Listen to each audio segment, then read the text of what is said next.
अच्छा। तो हमारे पास अच्छा, मैंने एक चीज़ पूछनी थी जो हमारे रेगुलर पार्टिसिपेंट्स हैं उनसे। क्या हमने कंपाउंड वो इंटरेस्ट को डिस्कस किया हुआ है? Simple interest, compound interest. Sir I think नहीं। नहीं हुआ हुआ, मेरा भी ख्याल था कि ये स्किप हो गया है। हम पहले इसको डिस्कस कर लेते हैं, फिर जो वो ज्योमेट्री के ऊपर जितना कंटिन्यू कर सकते हैं उसको करेंगे। सर आज वर्बल का डे नहीं है। आज वेंसडे है। वेंसडे को वर्बल नहीं होता सर। ट्यूसडे को वर्बल होती है, लेकिन वर्बल के ऊपर इस वक्त हमने फोकस कम कर दिया है। क्वांट का जितना कंप्लीट कर सकते हैं हम करना चाह रहे हैं, क्योंकि वर्बल के ऊपर वैसे भी participants I believe less interested होते हैं एज कम्पेयर टू क्वांट में। जी सर, लेकिन सर वर्बल तो हमारा बिल्कुल नैल है। क्वांट बिल तकरीबन 67% हम क्लियर है, लेकिन वर्बल हम बिल्कुल नैल है उसमें। वर्बल कल कर लेंगे। Okay sir. ठीक है।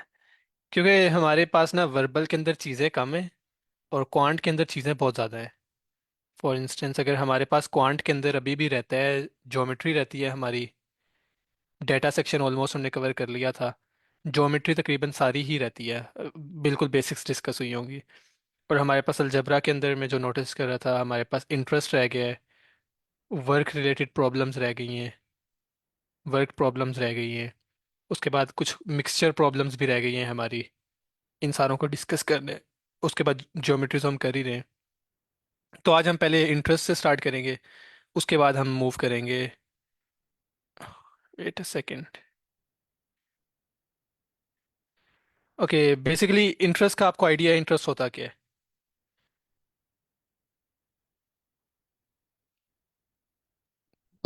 सर हमारे पास प्रॉफिट को हम इंटरेस्ट कह सकते हैं। प्रॉफिट हमारे को पास इंटरेस्ट। जी। कुछ अमाउंट हो, उस पर हमारे पास कुछ परसेंट पे हमारे पास प्रॉफिट हो जाए। जी बिल्कुल ऐसा ही है। इंटरेस्ट को हम प्रॉफिट कह सकते हैं, प्रॉफिट आफ्टर सर्टेन पीरियड कह सकते हैं। तो बेसिकली हमारे पास जीआरई के अंदर, बेसिक हमारे पास इंटरेस्ट के अंदर ना कुछ टर्मिनोलॉजीज होती हैं, पहले हम इनको डिस्कस कर लेते हैं। हमारे पास इंटरेस्ट के अंदर कहते हैं एक चीज़ होती है प्रिंसिपल अमाउंट। प्रिंसिपल अमाउंट होती है हमारे पास बेसिकली जो इनिशियल इन्वेस्टमेंट हम कर रहे होते हैं ना। प्रिंसिपल अमाउंट को कह सकते हैं जो इनिशियल इन्वेस्टमेंट हो रही है, इसको हम प्रिंसिपल कहते हैं। या उसके बाद के कैपिटल जो एक बंदा इन्वेस्ट कर रहा है किसी जगह पे ऊपर, जिसके ऊपर उसको प्रॉफिट मिलेगा, उसको भी हम प्रिंसिपल अमाउंट कहते हैं। उसके बाद हमारे पास होता है एक इंटरेस्ट रेट। इंटरेस्ट रेट का मतलब होता है बेसिकली कि किस परसेंटेज के लिहाज से उसको प्रॉफिट मिलेगा। मतलब मेरे पास हो सकता है वो कहे कि एक बंदे को 5% इंटरेस्ट मिल रहा है, 10% इंटरेस्ट मिल रहा है साल के बाद।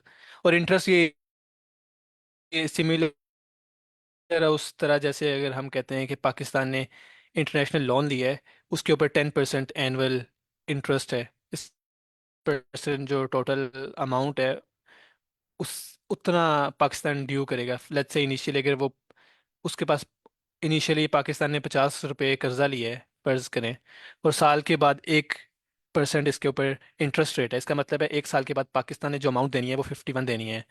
अगले साल भी अगर फर्ज करें, अगर हम कहते हैं सिंपल इंटरेस्ट है। सिंपल इंटरेस्ट, सिंपल इंटरेस्ट का मतलब होता है कि हमारे पास कंपाउंड नहीं हो रही चीज़। सिंपल इंटरेस्ट का मतलब होगा मेरे पास जो 50 है इसके ऊपर ही इंटरेस्ट रेट लगेगा।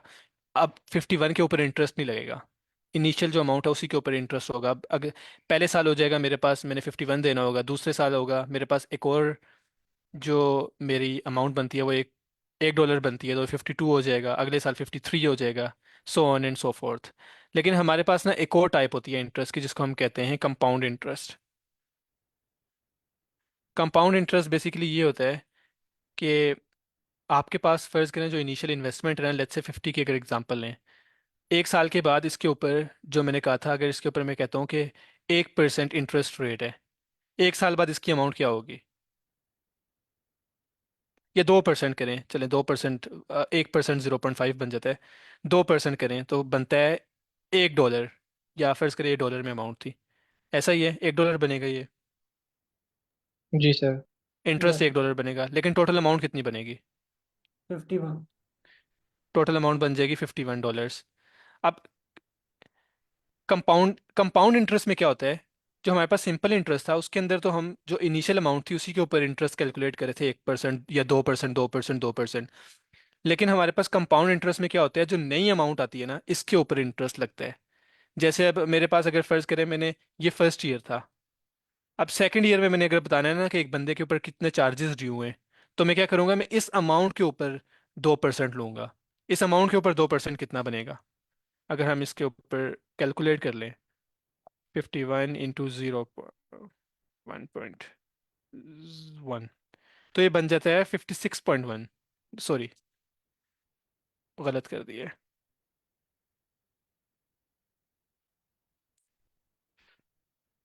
51 इंटू 1.02, ये बन जाता है 52.02। लेकिन अगर मैं इसी को अपने सिंपल इंटरेस्ट के मेथड से करता, सिंपल इंटरेस्ट लेता है अगर इसके ऊपर, तो मेरे पास इनिशियल अमाउंट होती है लेट्स से $50। मेरे पास इंटरेस्ट रेट भी सेम है, 2% इंटरेस्ट पर ईयर। तो फर्स्ट ईयर में मेरे पास अमाउंट कितनी बनती? सर 51। 51। 50%। सेकेंड ईयर में कितनी बनती? 52। 52। 52। अब ये जो हमारे पास 0.02 एक्स्ट्रा आया है ना, ये कंपाउंड इंटरेस्ट की वजह से आया है। तो बेसिकली हमारे पास कंपाउंड इंटरेस्ट के अंदर हमारे पास जो अमाउंट है वो जो पिछले उससे जो पिछले पीरियड के अंदर हमारे पास टोटल अमाउंट बनी थी उसके ऊपर इंटरेस्ट लगता है। इनिशियल इन्वेस्टमेंट के ऊपर इंटरेस्ट नहीं लगता आफ्टर फर्स्ट ईयर। अच्छा, यहाँ पर मैं एक बड़ा अच्छा क्वेश्चन पूछ सकता हूँ आपसे कि let's say a company has taken a loan of 5% annual interest of rupees या ऑफ डॉलर्स लगा लें 50,000। How much they earn after an year? इसका क्या आंसर होगा?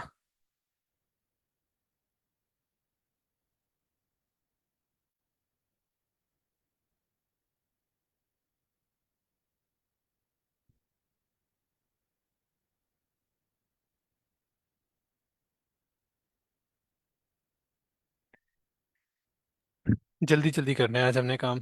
सर 5500। ये मैंने कहाँ पर लिखा है कि आपने सिंपल इंटरेस्ट लेना है कि कंपाउंड इंटरेस्ट लेना है? मैंने तो कोई इंटरेस्ट मेंशन ही नहीं किया। यस सर ये। आपको चलिए तो लेकिन ये यहाँ पे एन ईयर है, एक ईयर के बाद तो कंपाउंड इंटरेस्ट आता ही नहीं है, तो हम सिंपल इंटरेस्ट अगर यहाँ पे 2 ईयर या 3 ईयर मेंशन होते तो फिर हम कह सकते हैं कि यहाँ पे कंपाउंड या सिंपल इंटरेस्ट की बात हो रही होगी। एग्जैक्टली हमारे पास एक साल के बाद चाहे सिंपल इंटरेस्ट हो या कंपाउंड इंटरेस्ट हो, दोनों की अमाउंट इक्वल होती है। जो हमारे पास फर्क होता है ना, जो हमारे पास डिवीजन आती है दोनों के दरमियान, वो आफ्टर आफ्टर 1 ईयर आती है। तो शहजाद, मैं आपको कंफ्यूज करने के लिए कह रहा था, आपने जो कहा था वो बात बिल्कुल सही थी। लेकिन यहाँ पर मैं जो पॉइंट क्लियर करना चाह रहा था वो ये था कि हमारे पास सिंपल और कंपाउंड इंटरेस्ट आफ्टर 1 ईयर दोनों सेम होते हैं। लेकिन उसके बाद क्या इंटरेस्ट होगा वो डिपेंड करता है हमारे पास, एक तो हमारे पास इंटरेस्ट पीरियड कितना है, दूसरे पास हमारा इंटरेस्ट कितनी दफ़ा लग रहा है, हमारा इंटरेस्ट रेट क्या है, कितने अरसे के लिए लग रहा है। पास ना एक सिंपल लीनियर लाइन होती है, इंटरेस्ट ऐसे बढ़ रहा होगा, टोटल अमाउंट ऐसे बढ़ रही होगी।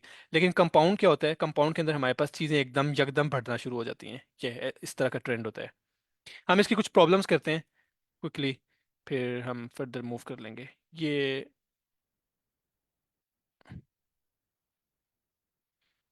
जल्दी जल्दी करना है आज हमने काम, क्योंकि काफ़ी चीज़ें कवर करने वाली हैं। तो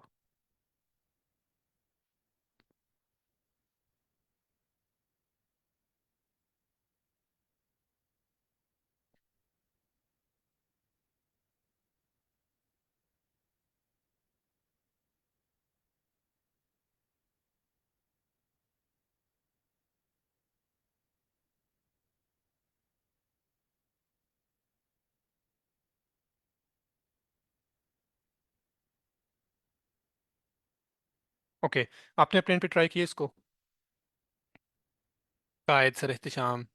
सर कर रहे हैं। ठीक है।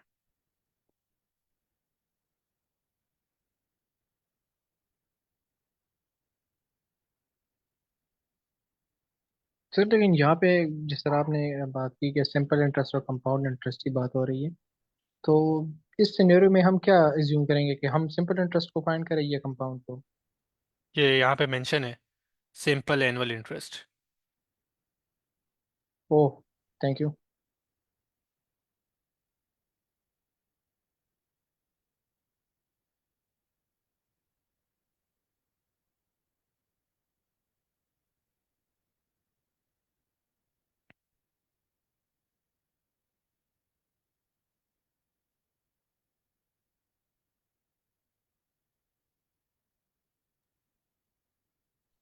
Sir 5% per year.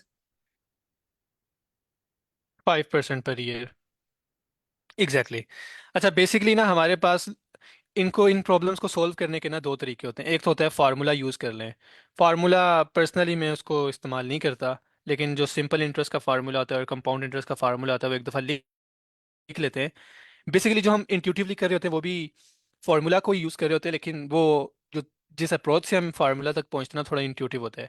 जो सिंपल इंटरेस्ट का फार्मूला होता है, कंपाउंड इंटरेस्ट का फार्मूला होता है, हम उससे भी कर सकते हैं प्रॉब्लम को। मैं लिख देता हूँ यहाँ पर अगर किसी को ज़रूरत हो। बेसिकली हमारे पास जो सिंपल इंटरेस्ट होता है ना, उसका फार्मूला ये होता है, principal amount multiply plus principal interest rate divided by I believe 100 multiply by T. I believe ये होता है इंटरेस्ट, सिंपल इंटरेस्ट का फार्मूला। पर्सनली मैं इसको यूज़ नहीं करता। और इसी तरह हमारे पास कंपाउंड इंटरेस्ट का भी फार्मूला होता है। वो होता है हमारे पास basically P1 + R/100 into T, नहीं, R/n multiply by N T. हम इन प्रॉब्लम्स को डिस्कस करेंगे तो आपको समझ आ जाएगी कि फार्मूला से करें या नॉर्मल तरीके से करें, दोनों में बात एक ही बनती है। लेकिन लेट्स से अगर हम इस प्रॉब्लम को सॉल्व करना स्टार्ट करते हैं। क्या हुआ इसको?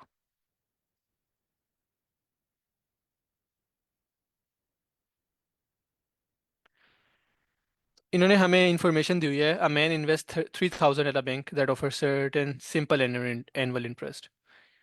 5 साल बाद उसके पास इतने पैसे हैं। तो मेरे पास इनिशियल अमाउंट मुझे पता है 3000 प्लस 3000। मेरे पास 3000 के ऊपर कोई इंटरेस्ट रेट लगा है, मुझे नहीं पता इंटरेस्ट रेट क्या है। मैं कहता हूँ एक्स है मेरे पास interest rate, divided by 100 is equal to 3750। Subtract करूंगा मैं इस साइड के ऊपर जाकर, तो ये हो जाएगा x/100 is equal to 750 divided by 3000। और जब मैं इसको सॉल्व करता हूँ, 75 × 100 डिवाइडेड बाई 300, तो ये 25। मैंने कहीं गलती कर दी है क्या?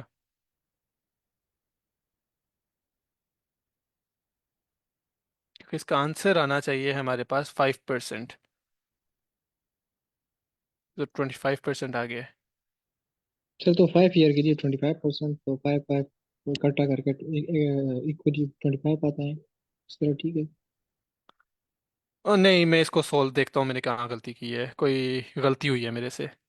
शहजाद आप बताएं, आपने सही इसको सोल्व किया था। और बेसिकली यहाँ पे 5 इयर्स है, आफ्टर 5 इयर्स टाइम पीरियड भी मल्टीप्लाई करना होता है, सॉरी याद आ गया। यहाँ पर डिवाइड होगा 5 से, तो यहाँ पर 5 आ जाएगा। आप यही कह रहे थे कायद? मैंने, मेरा ख्याल है जी समझा नहीं सर, आप। जी। जी जी हाँ सर। जी जी, सही सही।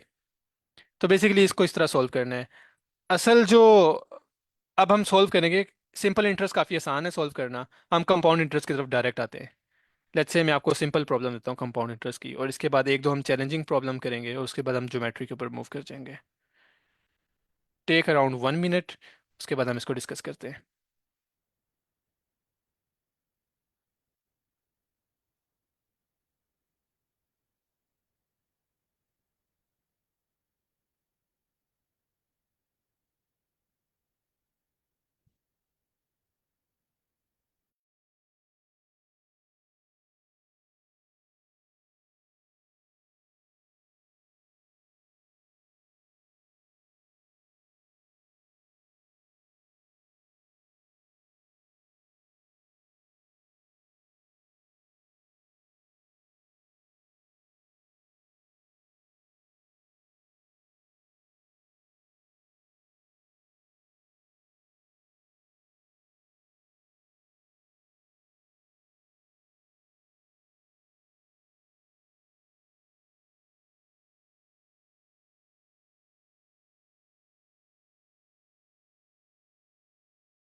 सर सॉल्व कर दे, समझ नहीं आ रहा। जी कायद। सर मैंने कहा समझ नहीं आ रही इसकी, आप सॉल्व कर रहे हैं। ठीक है, अब इसको सॉल्व कर लेते हैं। बेसिकली हमारे पास उन्होंने जो इनिशियल इन्वेस्टमेंट दी हुई है, प्रिंसिपल अमाउंट वो 50,000 है। उन्होंने हमसे पूछा हुआ है कि how much money would John have after 5 year of investing. अच्छा, मेरा एक सवाल है कि 5 साल के बाद जो हम अमाउंट निकालेंगे फार्मूला से, उसके अंदर क्या इंटरेस्ट इंक्लूड होगा या एक्सक्लूड होगा? सर इंक्लूड होना चाहिए। इंटरेस्ट इंक्लूड होना जी। चाहिए क्योंकि वो टोटल अमाउंट पूछ रहे हैं। अगर ये यहाँ पर ना भी दिया होता ना, ये इन्फॉर्मेशन, ये अगर इन्फॉर्मेशन यहाँ पर ना भी दी होती तो फिर भी इसका यही मतलब था कि टोटल अमाउंट कितनी होगी। तो बेसिकली हमारे पास, हमें पता है इनिशियल इन्वेस्टमेंट कितनी है। हमारे पास $50,000 है। और हमने फाइंड आउट करना है कि हमारे पास जॉन के पास 5 साल बाद कितनी अमाउंट होगी। तो हमें पता है कि हमारे पास, जब भी हम कंपाउंड इंटरेस्ट की बात करते हैं तो हमारे पास रेट होता है। जो रेट है उसको हमने डिवाइड कर देना है 100 के ऊपर, ताकि हमारे पास परसेंटेज के अंदर आ जाए। क्योंकि परसेंटेज जहाँ पर भी होती है ना, जिस जिस भी जगह पर, ये सिग्निफाई कर रही थी डिवाइडेड बाय 100। परसेंटेज का मतलब होता है 1/100। तो हम क्या करेंगे, जहाँ पर जैसे ही यहाँ पर परसेंटेज दिया हुआ है ना, इसको हम कर देंगे सिंपल। 10% दिया हुआ है तो हम कर देंगे 10/100। यहाँ पर अगर 5% या 17% होता है, जैसे 17% दिया हुआ है क्वेश्चन में, तो हम कहते हैं 17/100। ये हमारे पास परसेंटेज की एक्चुअल फॉर्म होती है। इसको जब हम लिखेंगे तो ये बन जाएगा, 1 मिनट।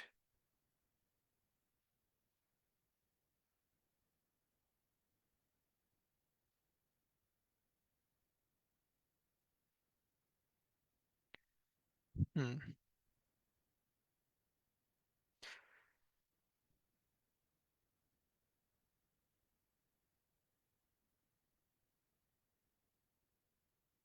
ओके, तो हम यहाँ पे लिखेंगे 1 प्लस, हमारे पास जो अमाउंट दी हुई थी, आपने कंपाउंड इंटरेस्ट के अंदर ना इस चीज़ को याद रखना है। 1 प्लस करके आपने अपने इंटरेस्ट रेट को लिखना है। इंटरेस्ट रेट यहाँ पर क्या दिया हुआ है? 10। 10/100। और हमारे पास ना, आपने क्या करना है, इसको रेस कर देना है to the amount of investing period. 5 साल इसकी इन्वेस्टमेंट पीरियड है, तो आपने इसको रेस कर देना है टू द पावर ऑफ 5। और इसकी रीज़न क्या है? इसकी रीज़न ये है कि हमारे साथ पास इनिशियली 50,000 इन्वेस्टमेंट थी। मैं अगर 1 साल के बाद पूछूं आपके पास कि मेरे पास आंसर क्या आएगा, तो क्या बनेगा? 1.01। ये मेरे पास लेट्स से फर्स्ट ईयर के बाद की अमाउंट बनती है एक्स।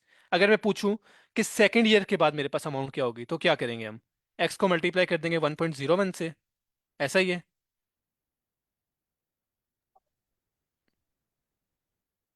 कायद समझ आइए। सर अगर सेकंड ईयर की बात करें तो 1.01 की हम स्क्वायर ले लेंगे, और थर्ड ईयर है तो उसकी क्यूब ले लेंगे, इस तरह की बात कर रहे हैं आप। एग्जैक्टली जी, ऐसा ही है। बेसिकली मैं ये कह रहा हूँ कि अगर मैं कहता हूँ कि मैंने पहले साल के बाद की अमाउंट निकालनी है, तो मैं ये कह सकता हूँ कि 1 साल के बाद मेरे पास जो अमाउंट होगी वो होगी 50,000। यहाँ पर बेसिकली 1.1 आना चाहिए क्योंकि 10% है। 1 साल के बाद अगर मैंने अमाउंट निकालनी है तो बन जाएगा 5,000। 50,000 को अगर मैं 1.1 से मल्टीप्लाई करता हूँ तो ये मुझे फर्स्ट ईयर के बाद की अमाउंट दे देगा। अमाउंट आफ्टर फर्स्ट ईयर, ऐसा ही है। जी सर। अब अगर मैंने सेकंड ईयर के बाद अमाउंट निकालनी है तो मैं क्या करूंगा, फर्स्ट ईयर के पास, फर्स्ट ईयर में मेरे पास, फर्स्ट ईयर के एंड पे जो मेरे पास अमाउंट आई थी, मैं उसको 1.1 से मल्टीप्लाई कर दूंगा। अगर इस सारी चीज़ को मैं यहाँ पे सब्सटीट्यूट कर दूं, तो सेकंड ईयर के लिए मेरे पास क्या अमाउंट बन सकती है अगर मैं इसको इस फॉर्म में लिखना चाहूँ? फर्स्ट ईयर की यहाँ पर अगर मैं वैल्यूज सब्सटीट्यूट करता हूँ तो मेरे पास आता है 1.1 × 1.1। और अगर इसको मैं सॉल्व करूँ तो ये मेरे पास आ जाता है 50,000 × 1.1 का स्क्वेयर। तो बेसिकली मेरे पास जितने ईयर्स आ रहे हैं ना, उतनी यहाँ पर स्क्वेयर की वैल्यू बढ़ती जा रही है। अगर मैं इसी को 3 ईयर्स के लिए करूँ तो मेरे पास आंसर हो जाएगा 50,000 मल्टीप्लाई 1.13। अगर 4 के लिए करना चाहूँ, यहाँ पर 4 आ जाएगा। 5 के लिए यहाँ पर 5, 6 के लिए यहाँ पर 6। तो अब क्या करेंगे हम ओरिजिनल क्वेश्चन के अंदर?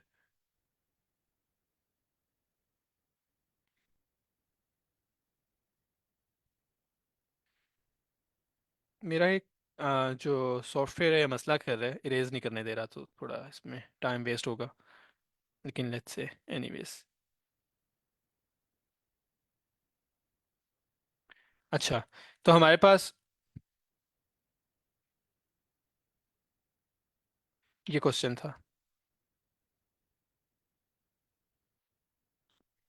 अब हम क्या करेंगे, हमें पता है हमारे पास इनिशियल इन्वेस्टमेंट जो है वो 50,000 है। हम क्या करेंगे, 1 प्लस, हमारे पास इंटरेस्ट रेट क्या है, 10/100। इसको हम रेज टू द पावर क्या कर देंगे, 5। और जब हम इसको सॉल्व करेंगे ये आ जाएगा 50,000 1.1 पावर 5। 1.1 पावर 5 अगर हम लें तो ये बन जाता है आई बिलीव 1.61 और इसको अगर हम 50,000 से मल्टीप्लाई करें तो ये मुझे देता है 80525.5। ये हमारे पास आंसर आ जाता है कि जॉन के पास 5 साल के बाद इतनी अमाउंट होगी। ये क्लियर है? जी सर, क्लियर है। अच्छा, अब जो इसकी ट्रिकी प्रॉब्लम है वो मैं यहाँ पर शेयर करता हूँ। हाँ, जो बेसिकली जीआरई के अंदर मोस्टली आती हैं, ये प्रॉब्लम है।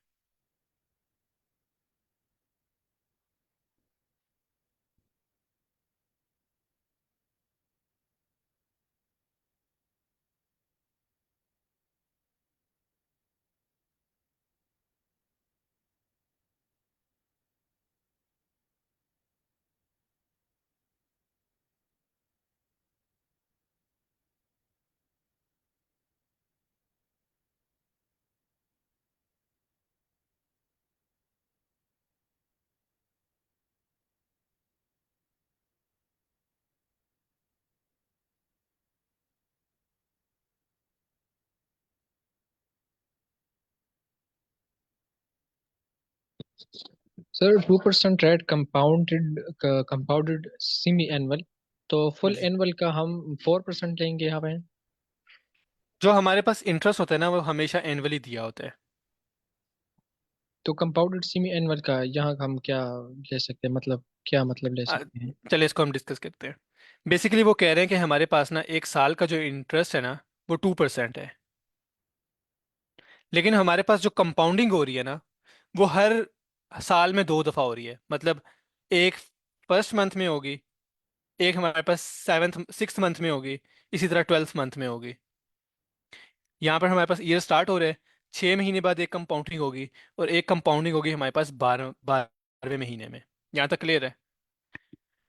और हमारे पास जो ओवरऑल इंटरेस्ट था वो 2% था। अब मैंने ओवरऑल इंटरेस्ट को जब डिस्ट्रीब्यूट करना है दो पार्ट्स के अंदर, लेट्स से मेरे पास अगर साल में 2 दफ़ा कंपाउंडिंग हो रही है और मेरा टोटल इंटरेस्ट था 2%, तो मैं क्या करूंगा, मैं इंटरेस्ट को डिवाइड कर दूंगा दोनों पीरियड्स के अंदर। जैसे मेरे पास इंटरेस्ट है 2%, तो मैं क्या करूंगा, मैं अपने इंटरेस्ट को इवनली डिवाइड कर दूंगा दोनों पीरियड्स के दरमियान। अब मेरे पास एक कंपाउंडिंग के अंदर कितने परसेंट इंटरेस्ट होगा? सर 1%। 1%। लेकिन अब अगला जो सवाल है, मेरे पास कंपाउंडिंग पीरियड कितने हैं? 3 है। एक है, दो है, सॉरी, दो है। पहला कंपाउंडिंग पीरियड यहाँ पर, दूसरा कंपाउंडिंग पीरियड यहाँ पर। यहाँ पर तो मैंने इन्वेस्टमेंट की है ना, यहाँ पर तो मेरी इन्वेस्टमेंट आई है। जो मेरे पास फर्स्ट कंपाउंडिंग होगी वो 6 महीने के बाद होगी, जो सेकंड कंपाउंडिंग होगी वो 12 महीने के बाद होगी। और उन्होंने मुझे कहा कि एक साल के लिए इन्वेस्टमेंट की हुई है मैंने। ये क्लियर है पॉइंट? जी जी, क्लियर है। ठीक है। तो हम क्या करेंगे, अपने ओरिजिनल जो हम इनिशियली जिस फार्मूला के थ्रू कर रहे थे या जिस अप्रोच के थ्रू कर रहे थे, हम करेंगे 1 प्लस। मेरा नया इंटरेस्ट क्या है, पहले 2% तो उन्होंने मुझे साल का दिया था, अब मैंने किसी एक स्पेसिफिक पीरियड का इंटरेस्ट निकाला है, वो क्या निकला, 1%। वन को मैं यहाँ पर लिख दूंगा 1/100। यहाँ पर लेकिन, यहाँ पर अब मैंने आपसे पूछा था मेरे कंपाउंडिंग पीरियड्स कितने हैं। मेरे पास एक साल के लिए उन्होंने इन्वेस्टमेंट की है, लेकिन मेरे जो कंपाउंडिंग पीरियड थे वो दो थे। उसकी वजह यह है कि साल में मेरे पास 2 दफ़ा मेरा कंपाउंडिंग लग रही है मेरी अमाउंट को। तो मेरे पास ये बन जाएगा 1,000 × 1.01 आई बिलीव स्क्वेयर। ये मेरा जीरो आंसर जीरो हो। बनाएगा सर, सर 0 0 बनाएगा। अच्छा, वन वन। पॉइंट जीरो जी जी। आई बिलीव, नहीं नहीं, यही होता है कायद। जी जी, वन 0 1, ये ठीक है जीरो सर, वन ही ठीक। होता है। अच्छा, इसको जब मैं मल्टीप्लाई करता हूँ 1000 से, तो मेरे पास अमाउंट आ जाती है 1020.1। इसका आंसर क्या होगा?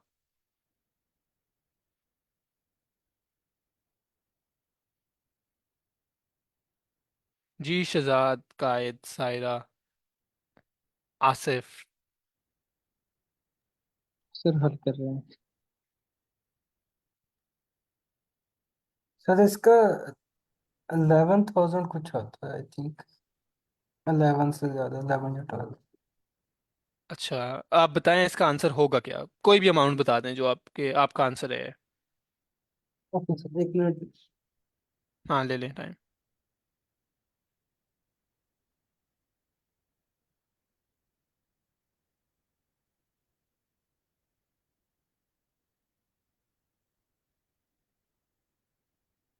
सर 1020.1 सही है।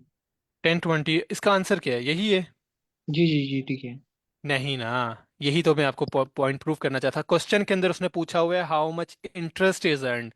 यहाँ पर जो मेरे पास अमाउंट है इसके अंदर इंटरेस्ट प्लस प्रिंसिपल है। ये जो मेरे पास अमाउंट आई है इसके अंदर इंटरेस्ट प्लस प्रिंसिपल आ रहा है। उन्होंने मुझसे पूछा सिर्फ इंटरेस्ट निकाल के देना है आपने मुझे, तो इंटरेस्ट कैसे ठीक है। निकलेगा? 20.1 एग्जैक्टली।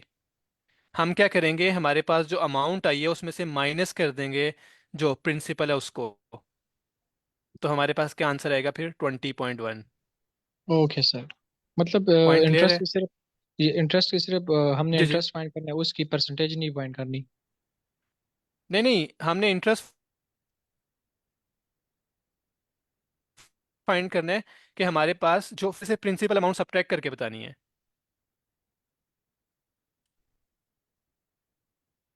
अच्छा, इसी का ना एक और slightly slightly more complicated version है, इसको हम डिस्कस कर लेते हैं जल्दी से। ये प्रॉब्लम टेक अबाउट 1 मिनट और फिर हम इसको डिस्कस करते हैं। अच्छा आसिफ, आपको समझ आ रही है? आपने फर्स्ट टाइम ज्वाइन किया है बिलीव।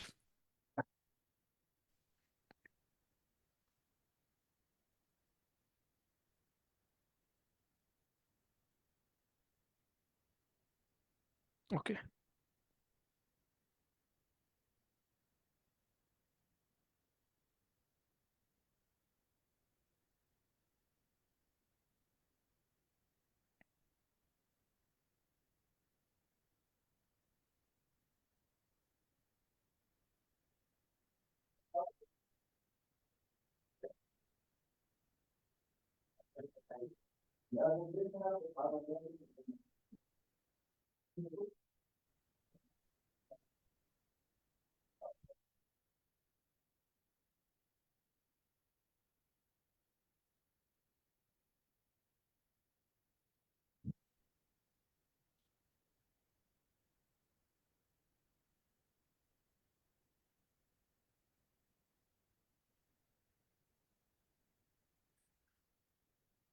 ओके चलिए इसको हम डिस्कस करते हैं अब।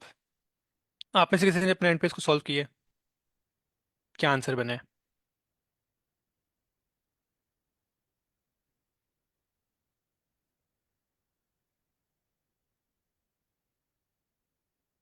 जी शहजाद, आपका माइक अनम्यूट, आप बताएं।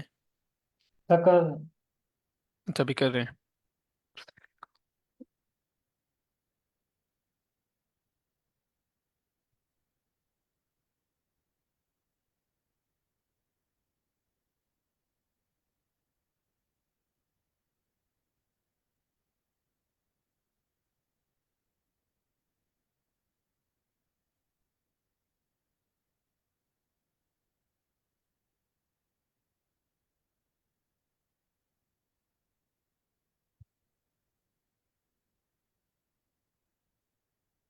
Sir I think 56,227.5।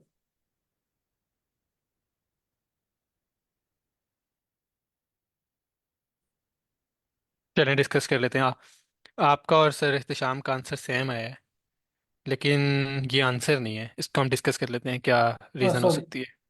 Sir, interest अकेला बताएं तो फिर इंटरेस्ट आ जाता है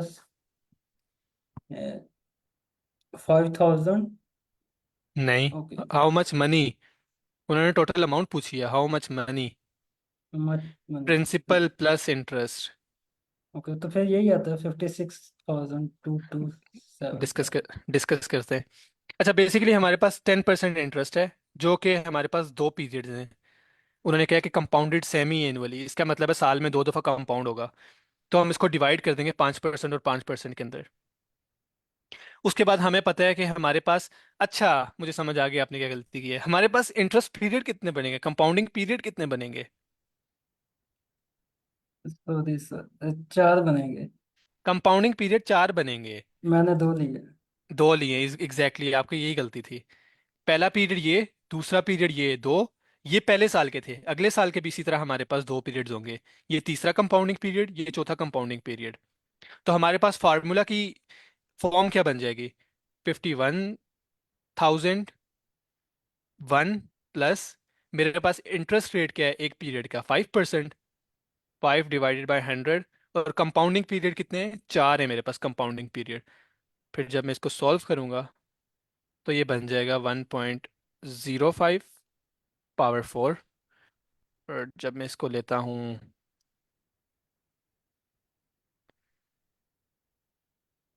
1.21550 मल्टीप्लाई बाय 51,000, तो ये मुझे आंसर दे देता है 61,990।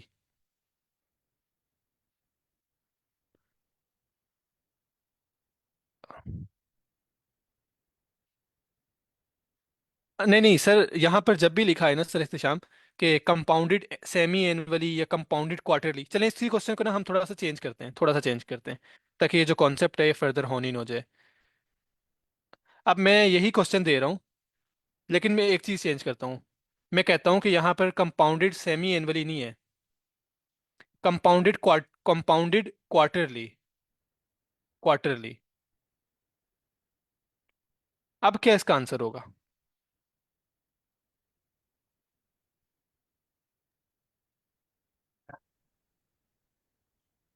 सर इसका आंसर उसमें 5 की जगह पर 2.5 आ जाएगा, जी। और पावर में चले जाएगा 8। पावर में चला जाएगा 8, एग्जैक्टली। हमारे पास, हम अपने इंटरेस्ट को डिवाइड कर देंगे 4 इक्वल पार्ट्स के अंदर, क्योंकि कंपाउंडेड क्वार्टरली है, एक साल के अंदर 4 क्वार्टर्स होते हैं। तो अब क्या होगा, हमारे फार्मूला की फॉर्म क्या बन जाएगी? 51,001 प्लस, हमारा जो इंटरेस्ट रेट है वो 2.5% है, 2.5 डिवाइडेड बाय 100 मल्टीप्लाई बाय 8। और 8 कहाँ से आया है? ये समझ आइए 8 कहाँ से आया है हमारे पास? कायद, सर इख्तिशाम। ठीक है। जी कायद।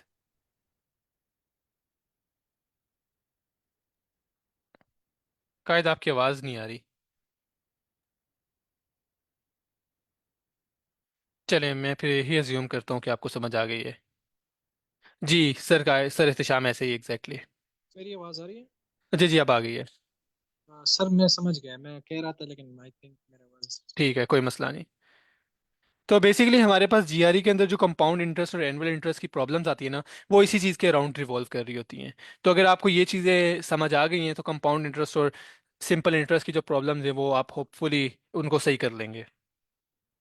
इसी तरह हमारे पास ना एक कॉन्सेप्ट होता है वर्क रिलेटेड प्रॉब्लम्स का, जिसे कहते हैं वर्क रेट प्रॉब्लम्स। ये काफ़ी आती हैं जीआरई के ऊपर। बेसिकली हमारे पास जो फार्मूला है वर्क रेट का, इसका ये है work is equal to rate into time. इसको आप ऐसे भी कह सकते हैं डिस्टेंस इज इक्वल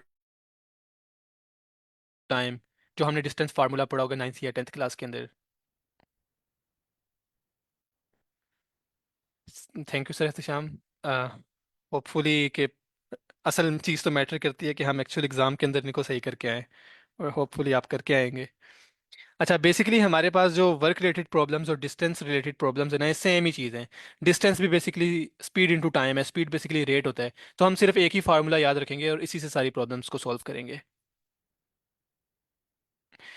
तो हमारे पास फार्मूला है work is equal to rate into time. Rate क्या होता है?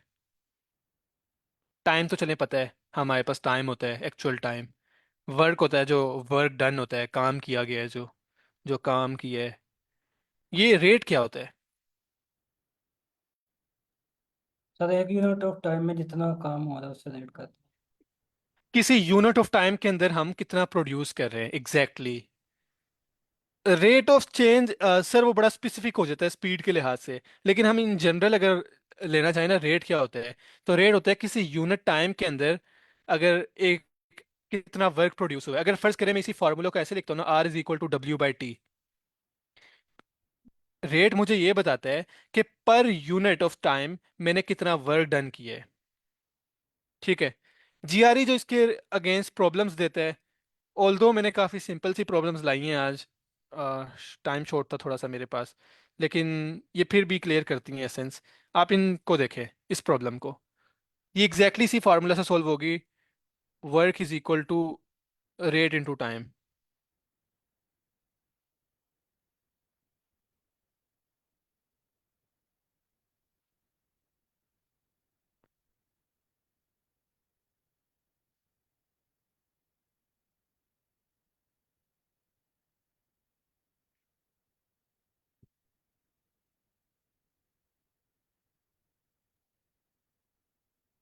Sir half an hour 1 hour 30 minute.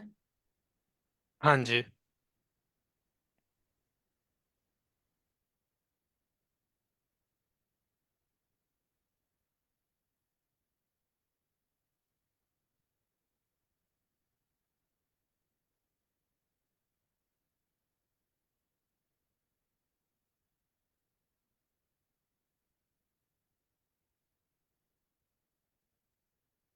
Sir 45,000, 4,500, sorry. ठीक है, इसको हम देख लेते हैं।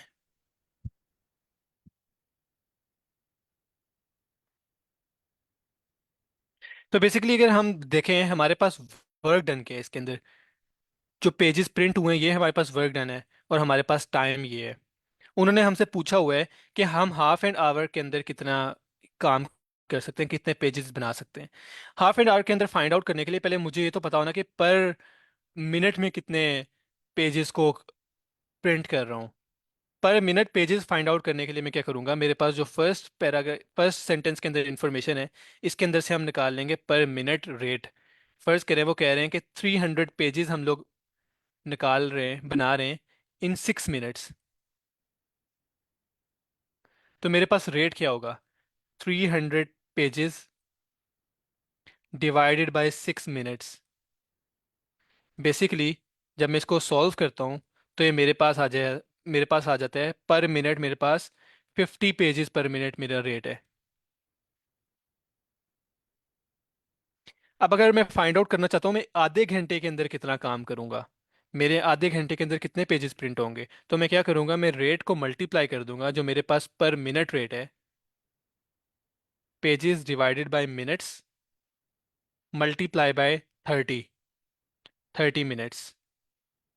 मिनट्स मिनट से कैंसिल हो गया, 30 और 50 को जब हम मल्टीप्लाई करते हैं तो मेरे पास वर्क डन क्या आ जाएगा, 1500। आपने यही बताया था Shahzad.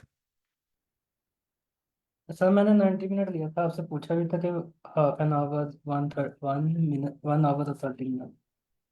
Half and hour basically 30 minutes होते हैं ना।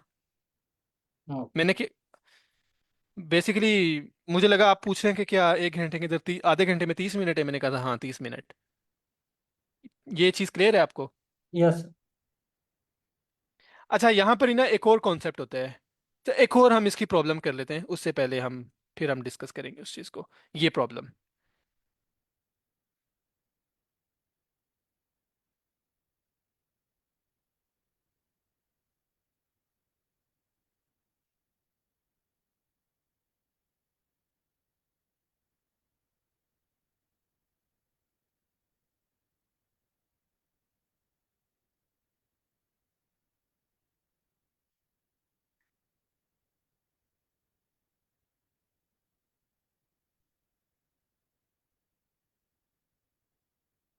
जैसे ही आप इसको अपने एंड पे अटेम्प्ट कर लें मुझे बता दीजिएगा, फिर हम इसको डिस्कस करते हैं।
जी,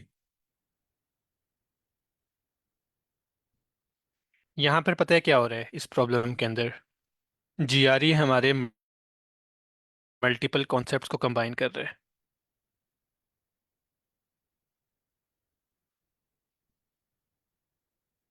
एक कॉन्सेप्ट तो हमारे पास यूज हो रहा है वर्क रेट टाइम का, दूसरा हमारे पास है परसेंट इंक्रीज का।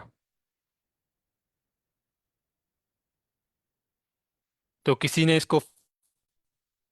फाइंड आउट किया इसका आंसर क्या होगा?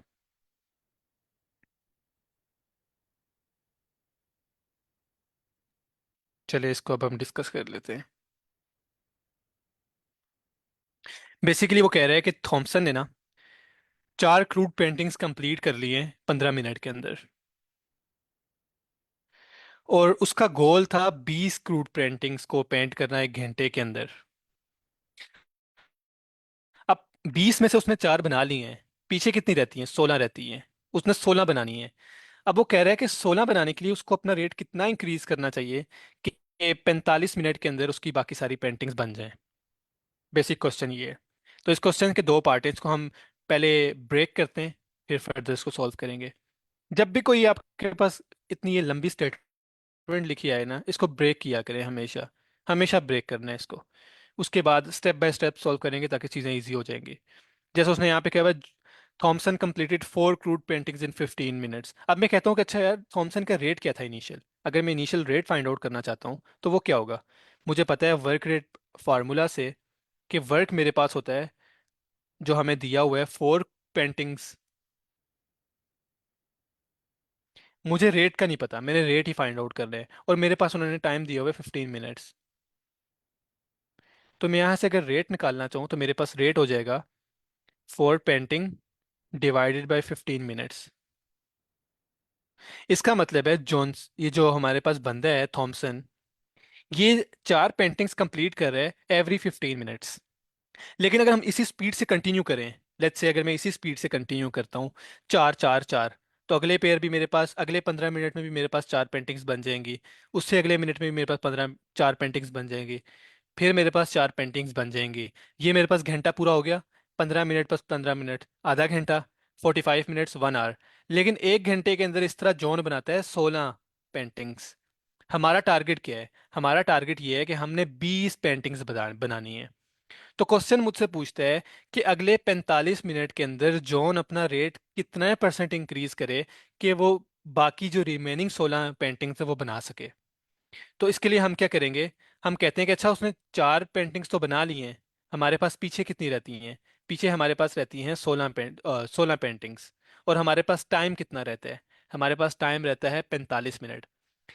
हम कहते हैं कि जॉन ने बनानी है 16 मोर पेंटिंग्स, और हमारे पास टाइम कितना है? 45 मिनट्स। हमारा जो नया रेट होना चाहिए अगले 45 मिनट के लिए, वो रेट ये होना चाहिए: जॉन शुड क्रिएट 16 पेंटिंग्स पर 45 मिनट्स, ताकि हम 20, जो हमारे पास मार्क है 20 minutes, 20 crude paintings per hour का, वो कंप्लीट कर सकते रिमेनिंग 45 मिनट्स के अंदर। अब हमारे पास जो रेट आया है नया, वो आया है 16/45। और जो हमारा प्रीवियस रेट था, जो उसने इनिशियल, इसको हम लिख देते हैं 1 से लेके 15 मिनट्स तक जो रेट था, वो क्या था? 4 crude paintings plus 15 divided by 15। अब वो मुझसे पूछ रहे हैं क्वेश्चन के अंदर, मिनट्स, कि ये जो उसने रेट इंक्रीज किया है, ये कितना परसेंट इंक्रीज है, कितना परसेंट बढ़ा है इस रेट से? तो परसेंट चेंज का आपको फार्मूला याद है?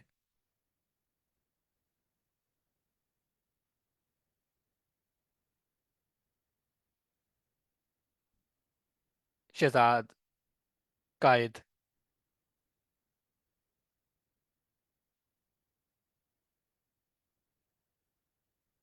मेरी आवाज़ क्लियर है? Yes sir. सर अभी माइंड में नहीं है। नहीं है माइंड में? ये चीज़ आपने याद रखनी है। हमारे पास परसेंट चेंज चेंज का जो फार्मूला है उसके अंदर दो वेरिएशंस हैं। एक है परसेंट परसेंट ग्रेटर, और दूसरा है हमारे पास परसेंटेज डिक्रीज। जो हमारे पास इस केस के अंदर वो पूछ रहे हैं, वो क्या पूछ रहे हैं? परसेंटेज ग्रेटर के percentage lesser? Sir sir greater. Percentage increase. Percentage increase पूछ रहे हैं। तो परसेंटेज इंक्रीज का जो फार्मूला होता है ना, ये मैं लिख देता हूँ यहाँ पर, लेकिन हमने इसको डिस्कस किया हुआ है पहले। परसेंटेज इंक्रीज होता है basically small minus large divided by small multiply by 100। ये हमारे पास परसेंटेज इंक्रीज होता है। अब हमारे पास स्मॉलर रेट कौन सा है इन दोनों में? Sir 4/15 I think. 4/15। और बिगर रेट कौन सा है? 16/45। अब हम डिवाइड किससे करेंगे इन दोनों को? स्मॉल से 4/15। और मल्टीप्लाई कर देंगे हम इसको 100 से। जब हम इसको सॉल्व करते हैं, इसको अगर मैं सॉल्व करूं, आपको स्क्रीन पे अच्छा आ गया है। 4/15 अगर मैं निकालता हूं तो ये मेरे पास आ जाता है 0.266। और जब मैं 16/45 को सॉल्व करता हूँ तो ये मेरे पास आ जाता है 0.355। 0.266। यहाँ पे हमारे पास एब्सोलूट वैल्यू है क्योंकि परसेंटेज नेगेटिव नहीं हो सकती। मल्टीप्लाई बाय 100 कर देंगे इसको।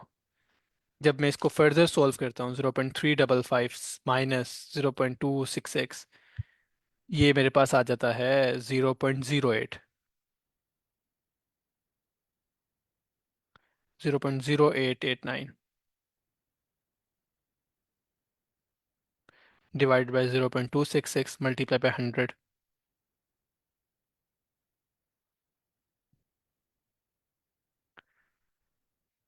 ये मेरे पास आंसर आ जाता है 33। 0.33, sorry, 0.33 blah blah blah multiply by 100। इसको जब मैं 100 से मल्टीप्लाई करूंगा तो ये मेरे पास ऑलमोस्ट 33% आंसर आ जाता है। तो इसका आंसर यही होगा कि जॉन को अपना जो रेट है वो 33% इंक्रीज करना पड़ेगा अपना टारगेट मीट करने के लिए। Any question?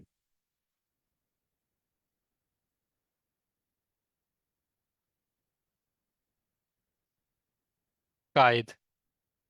Sir sir, clear हो गया, लेकिन ये परसेंटेज डिक्रीज की फार्मूला लिख दे थोड़ा। हाँ मैं लिख देता हूँ। हम एक छोटी सी प्रॉब्लम भी कर लेते हैं ताकि जहन में रहिए। परसेंटेज इंक्रीज होता है हमारे पास। परसेंटेज इंक्रीज होता है हमारे पास जो दो क्वांटिटीज होती है ना, इसमें से जो बड़ी है उसमें से आपने छोटे को माइनस कर देना है।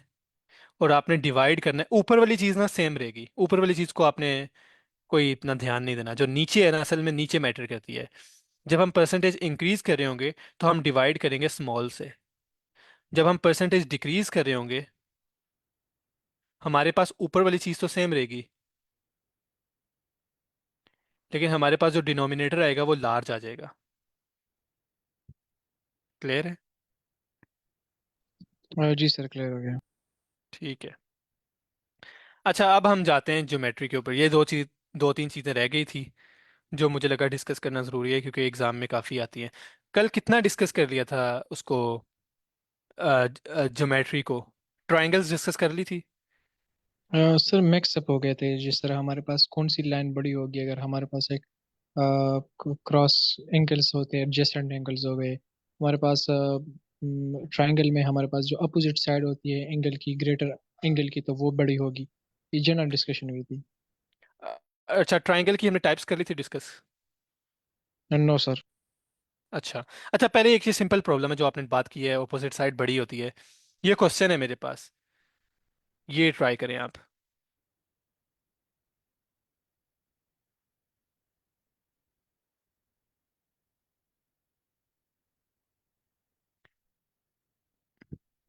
सर, पॉलिनोमियल स्टार्ट, ये चीज़ मैं नहीं समझा सर एहतिशाम।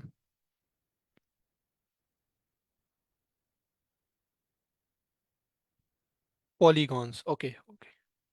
पॉलीगॉन्स डिस्कस करते हैं। लेकिन ये कायद ने जो बात की है ना, ये उसी प्रॉब्लम, उसी कॉन्सेप्ट से रिलेटेड प्रॉब्लम है सर कि क्वांटिटी बी बड़ी होगी। का हमारे पास एक आंसर आ गया क्वांटिटी बी। जी, बाकी कायद और सर डी होगी, क्योंकि हम कुछ नहीं कह सकते।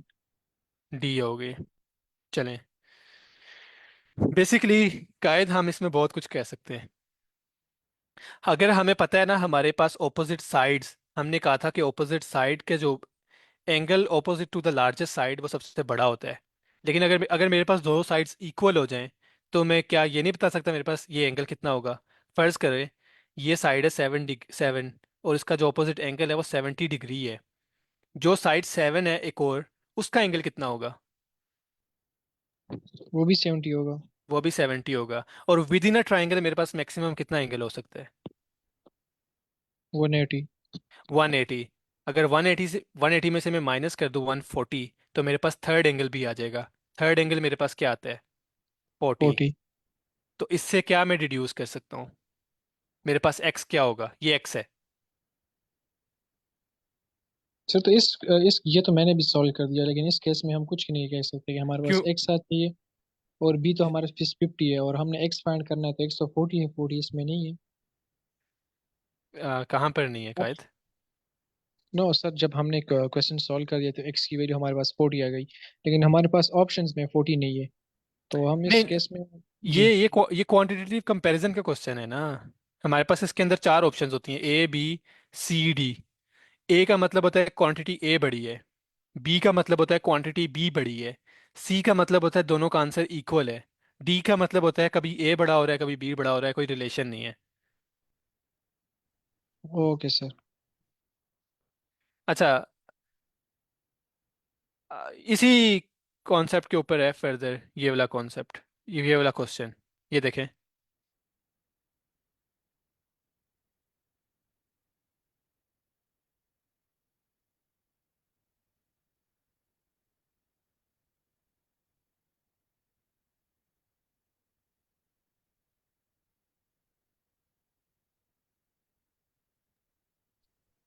सर यहाँ पे जेड आएगा, बी, ऑप्शन बी।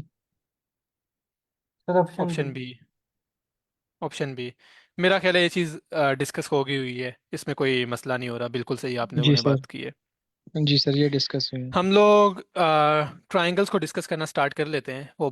ऑल्दो के पीछे टाइम 3 मिनट ही रह गए, लेकिन हम बेसिक डिस्कस कर लेते हैं। अच्छा, क्वेश्चन आया इसका। जी जी, आप पूछें सर। आप ये पूछ रहे हैं कि क्यों आया है बी? अच्छा, वाई बी, ठीक है। बेसिकली देखें, हमारे पास ना ट्राइंगल के अंदर एक रूल होता है कि हमारे पास जो एंगल सबसे बड़ा होगा ना उसकी साइड भी सबसे बड़ी होनी चाहिए। फर्ज करें अगर यहाँ पर 10 आ रहा है ना और यहाँ पर 8 आ रहा है, यहाँ पर 7 आ रहा है, मुझे सिर्फ साइड से पता लग सकता है, सिर्फ ट्राइंगल के अंदर है ये रूल, कि मुझे इन साइड्स की ऊपर पता लग जाता है कि कौन सा एंगल सबसे बड़ा होगा। मेरे पास जो साइड, जो एंगल इस साइड के ऑपोजिट होगा ना वो सबसे बड़ा होगा, क्योंकि मेरे पास जो इसके ऑपोजिट साइड है ना वो सबसे बड़ी है। सेकंड पे मेरे पास कौन सा एंगल आएगा? सेकंड के ऊपर मेरे पास ये वाला एंगल आएगा क्योंकि ये सेकंड नंबर पे है, साइड बड़ी है। थर्ड पे मेरे पास कौन सा एंगल आएगा? जो थर्ड साइड सबसे बड़ी है। लेट्स से अगर मैं इसको लेबल करूँ ना, मेरे पास लेट्स से ये ए है, ये बी है, ये सी है। मैं आपको कह देता हूँ एक्स, वाई और जी। मैं आपको क्वेश्चन के अंदर इंफॉर्मेशन दे देता हूँ कि मेरे पास जो ए है वो बी से बड़ा है और जो मेरा बी है वो सी से बड़ा है। तो मेरे पास ना ये ही रिलेशन जो एंगल्स है ना इसके अंदर भी होल्ड होगा। इस साइड के ऑपोजिट जो एंगल है ना ये सबसे बड़ा होगा, वाई। और बी साइड के जो एंगल है ना वो सी से बड़ा होगा, वो इससे बड़ा होगा, जी। ये चीज़ क्लियर थी? हो सकता है कि आर्टिकुलेट ना की हो मैंने प्रॉपर तरीके से, फिर बता देंगे। जी सर, हमें तो क्लियर है सर, शाम को मैं अगर सर चाहिए। एहतशाम का ही वेट कर रहा हूँ। सर एहतशाम, ये पॉइंट आपको क्लियर है? ये वाला ठीक है। तो अब देखें, मेरे पास यहाँ पर 80 डिग्री दिया हुआ है, यहाँ पर 60 डिग्री दिया हुआ है। मैं थर्ड एंगल निकाल सकता हूँ क्या? मेरे पास 80 प्लस 60 करता हूँ अगर, ये मेरे पास आता है 140, और मेरे पास टोटल एंगल आता है 180, तो ये मेरे पास आ गया 40। इससे मैं ये डिटरमिन कर सकता हूँ ना कि मेरे पास इस ट्राइंगल के अंदर सबसे बड़ी साइड होगी एक एक्स, जो उससे छोटी साइड होगी वो होगी जेड, और सबसे छोटी साइड होगी वाई। वाई मेरे पास सबसे छोटा होगा और जेड मेरे पास वाई से बड़ा होगा, क्योंकि अगर मैं इसको लिखूँ ना इनइक्वालिटी के फॉर्म में, तो एक्स मेरे पास सबसे बड़ी है, एक्स से छोटी होगी मेरे पास जेड, और उससे जो छोटी होगी वो होगी वाई। तो मेरे पास इससे मैं डिटरमिन कर सकता हूँ कि मेरे पास क्या रिलेशन बनता है इनमें। अच्छा, ट्राइंगल्स के अंदर ना जीआरई जो डिस्कस करता है, जीआरई चार टाइप्स की ट्राइंगल्स को डिस्कस करता है। एक होती है हमारे पास इक्विलेटरल। आपने ना ज्योमेट्री को करते हुए ना ये अपने नोट्स जरूर लेने हैं। कुछ चीज़ें इसके अंदर बहुत थ्योरम्स हैं, पता नहीं हेडल्स थ्योरम है, पता नहीं कौन कौन सा थ्योरम है। तो ये नोट्स जरूर लेने हैं इनके, ताकि बाद में याद रहे। हमारे पास चार टाइप्स हैं ट्राइंगल्स की जो जीआरई डिस्कस करता है। एक है हमारे पास इक्विलेटरल, दूसरी है हमारे पास आइसोसेलीस, तीसरी टाइप है हमारे पास, कल ही डिस्कस करना स्टार्ट करते हैं इसको, पीछे टाइम ही नहीं रह गया, 6:01 तो हो गए। कोई जनरल क्वेश्चन किसी का? अभी फायदा नहीं है इसको डिस्कस करने का। Qaid, Shahzad, sir Ehtesham, no sir, everything is clear so far. So far. अच्छा, आप लोगों ने सब्सक्रिप्शन ली है? वो मैं ग्रुप में देख रहा था ग्रेगमेट की। यस सर सर, वो, हमने किया। सर जी, हमजा कह रहे थे ये ले रहे, कुछ लड़के ले रहे। आप भी लो ना कायद। सर मेरे पास टाइम नहीं है, और सर जफर ने कहा कि जीआरई को छोड़ दो। तो मेरे पास तकरीबन एक हफ्ता है, एक हफ्ते के बाद मैं भी क्लास छोड़ने वाला हूँ अनफॉर्चुनेटली, इस वजह से। और हफ्ते के बाद हम भी क्लास को एंड कर रहे हैं, ये सर ओके। हमजा ने बताया नहीं था? मैं पिछले एक हफ्ते से था ही नहीं, मैंने अटेंड ही नहीं की थी, तो इस वजह से। तो सर जफर ने स्ट्रिक्टली मुझे मना किया है कि आप क्लासेस ना लो जीआरई की, और आप अपने फोकस करो डॉक्यूमेंट्स पे। तो अभी मैं डॉक्यूमेंट्स को रिव्यू करवा रहा हूँ। तो इस सिलसिले में मैं डॉक्यूमेंट्स जो है वो थोड़ा स्लो स्लो रिव्यू हो रहा है, इसलिए मैं इस टाइम ये क्लास ले रहा हूँ। नेक्स्ट हफ्ते के बाद इंशाल्लाह फिर मैं डॉक्यूमेंट्स कहाँ से रिव्यू करवा रहे हो? इधर स्लैक चैनल पे, हमारा स्लैक अपना चैनल जो, पे? जी 2025 के जो एक्सपायरेंट्स हैं उनका अपना अलग एक चैनल है, उसमें हाँ तकरीबन हाँ। 125 लड़के हैं हम, तो वहाँ पे। आपका आपके इंटरव्यूज कैसे लोगे प्रोफेसर्स के साथ? नहीं नहीं, अभी नहीं हुई है। अभी मेरा सीवी फाइनल हुआ है, और आज ईमेल रिव्यू के लिए भेजा है। इंशाल्लाह वो आज रात तक हो जाएगा, कल से इंशाल्लाह मैं स्टार्ट लूंगा। चलें, बेस्ट ऑफ लक आपको। Thank you sir, thank you. ठीक है जी। ओके एवरीवन, अल्लाह हाफिज। ओके सर, अल्लाह हाफिज। अल्लाह हाफिज।